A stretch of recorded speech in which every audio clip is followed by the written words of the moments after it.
Jusuптун фараондун түшүн жорушу. Башталыш 41-бөлүм. Арадан толук 2 жыл өткөндө фараон түш көрдү. Түшүндө ал Нил дарыясынын жээгинде туруптур. Дарыядан көрүнүшү жакшы. Семиз 7 уй чыгып, камыш арасында оттой баштады. Алардын артынан көрүнүшү начар, арык 7 уй чыгып, дарыянын жээгиндеги семиз уйлардын жанына келди. Анан көрүнүшү начар, арык уйлар көрүнүшү жакшы семиз уйларды жеп коюшту. Ушул жерден фараон ойгонуп кетти. Анан кайра уктап кетип, башка түш көрдү. Түшүндө буудайдын бир сабагында бадырайган жакшы 7 машак өсүп туруптур. Алардан кийин чыгыш шамалынан улам чүрүшүп, катып калган 7 машак өсүп чыкты да, жакшы бадырайган машактарды жалмап койду. Ошондо фараон ойгонуп кетти. Бул түшү экен. Таң зарда фараондун тынчы кетип, Мисирдеги олуялар менен акылмандарды түгөл чакыртып, аларга көргөн түшүн айтып берди. Бирок эч кимиси фараондун түшүн жоруй алган жок.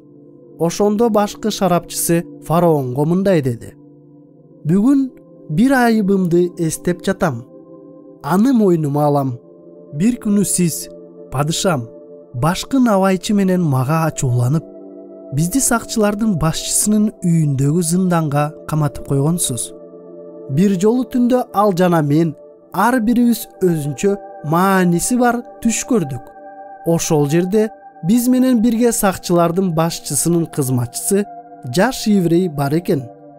Биз ага түштөрүбүздү айтып бергенде, ал ар бирөөбүзгө түшүбүздү жоруп берди. Түшүбүздү кандай жоруса, баары дал ошондой болду.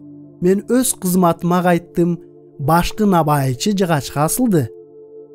Фараон ошондо Жусупка киши жиберип, дароо зындандан алдырды. Жусуп чачын кырктырып, кийимдерин алмаштырган соң фараондун алдына келди. Фараон ага: "Мен түш көрдүм.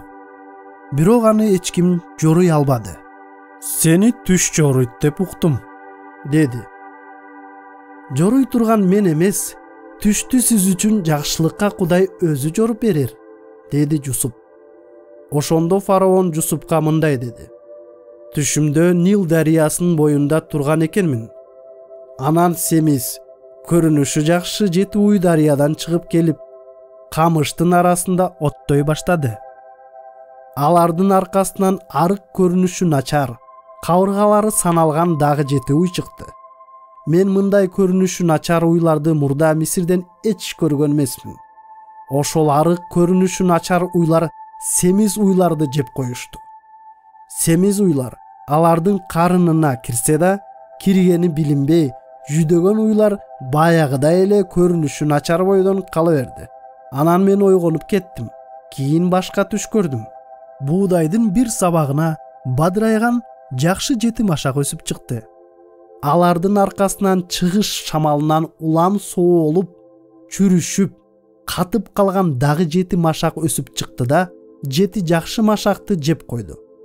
Мен бул түштөрүмдү олуяларга айтып бердим, бирок эч кимиси жоруй алган жок." Жусуп фараонго мындай деди: "Фараондун түштөрүн мааниси бир. Кудай фараонго жасай турган ишин билдириптир. 7 жакшы уй бул 7 жыл, 7 жакшы машак да 7 жыл. Түштөрдүн мааниси бир. Алардан кийин чыккан арык, көрүнүшү начар 7 уй менен чыгыш шамалынан улам чүрүшүп катып калган машактар 7 жыл ачарчылыкты билдирет. Кудай фараонго жасай турган ишин көрсөтүптүр, дегеним ушундан. Бүткүл Мисир жеринде 7 жыл молчулук болот. Андан кийин 7 жыл ачарчылык болуп, Мисир жеринде болгон молчулукту унуттурат. Бул ачарчылык жерди жабыркатат. Кийин келген ачарчылык катаал болгондуктан мурун болгон молчулуктун изи да калбайт.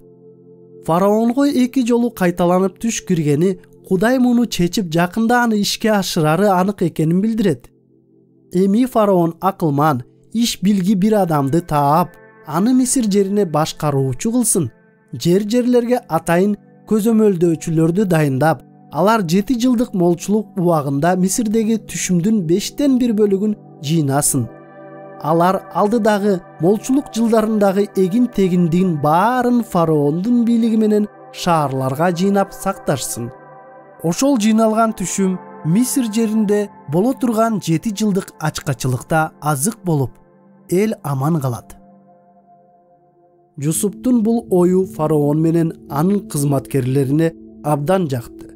Фараон кызматчыларына: "Кудайдын руху даарыган Жусуптай башка кишини кайдан табабыз?" деди. Анан Жусупка: "Эгерде ушунун баарын Кудай сага айкын кылып жатса, анда демек сенден акылман жана иш билги адам жок. Сен ак сарайымдын башчысы болосуң. Бүт элим буйругуңа моюн сунат. Мен тактым менен гана сенден жогору болом", деди. "Мен сени бүт Мисир жерине башчы кылдым", деди фараон сөзүн улап. Анан колундагы мөөр шайкегин чыгарып Жусуптун колуна салды.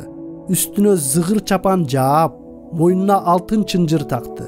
Жусупту өзүнөн кийинки даражадагы кишиге арналган арабага олтургузуп, анын алдынан "Таазим кылгыла" деп жар салууну буйруду. Ошентип Жусупту бүткүл Мисир элине башчы кылды. Фараон Жусупка: "Мен фараонмун, бирок сенин уруксатыңсыз бүт Мисир жеринде эч ким эч нерсе кыла да албайт, эч жака бара да албайт", деди. Фараон Жусупка Сапнат Паниях деген ат коюп, аны Он шаарындагы дин кызматчы Потифердин кызы Асыйнатка үйлөндүрдү. Ошентип Жусуп Мисир жерин кыдырганы кетти. Жусуп Мисир падышасы фараондун кызматын кыла баштаганда 30 жашта эле. Ал фараондун ак сарайынан чыгып, бүтүн Мисир жерин кыдырып чыкты. Берекелүү 7 жыл бою жер мол түшүм берип турду. Жусуп Мисир жеринен 7 жыл ичинде алган эгинди бүт жыйнатып шаарларга сактады. Ар бир шаарга анын айланасындагы талалардагы түшүмдү жыйнатты. Жусуп деңиз кумундай көп дан жыйнагандыктан өлчөгөнүн да токтотту. Анткени дан өлчөмсүз көп эле. Ачарчылыкка чейин Жусуп Он шаарынын дин кызматчысы Потифердин кызы Асыйнаттан 2 уул көрдү. Кудай тарткан азаптарымдын баарын жана атамдын үйүн унуттурду, деп Жусуп тун уулун Минаше деп койду. Азап тарткан жерде Кудай менин өркүнүмдү өстүрдү, деп экинчи уулун Эпрайым деп койду. Ошентип Мисирдеги 7 жылдык болчулукты аяктап, Жусуп айткандай 7 жылдык ачарчылык башталды.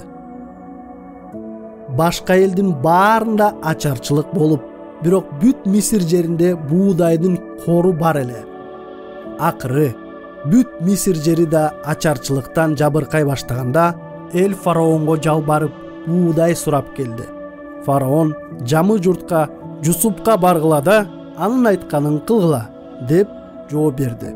Ачарчылык бүт Мисир жерине келгенде, Жусуп бардык кампаларды аштырып мисирликтерге дан саттыра баштады. Ачарчылык болсо күчөгөндөн күчөй берди. Жусуптан дан сатып алганы Мисирге төгөрөктүн 4 бурчунан эл келип жатты. Анткени бүт жер жүзүндө ачарчылык алкымдан алып турган эле.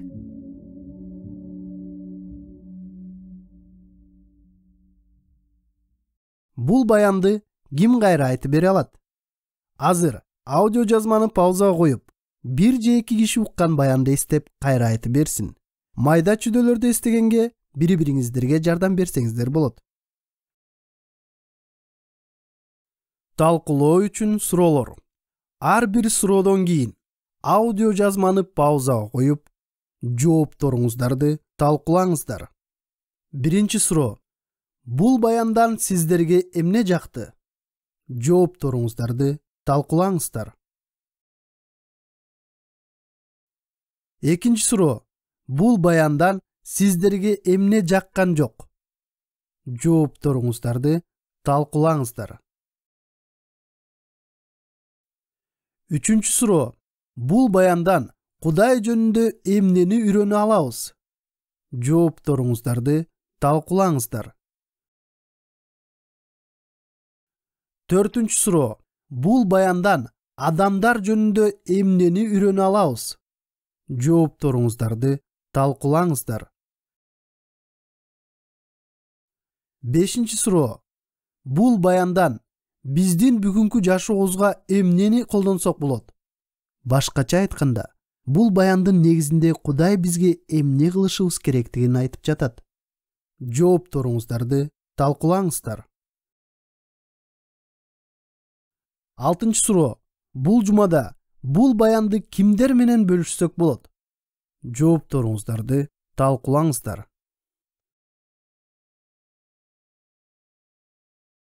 Бул баяндын тексти Кыргызстан ыйык китеп коомунун котормосунан алынган жана аталган коомдун уруксаты менен жаздырылган. Жакшы кабар медианын сайтынан ушундай жана башка маалымат каражаттарын бекер уксаңыз болот. Биздин интернет баракчабыз jakshykhabar.com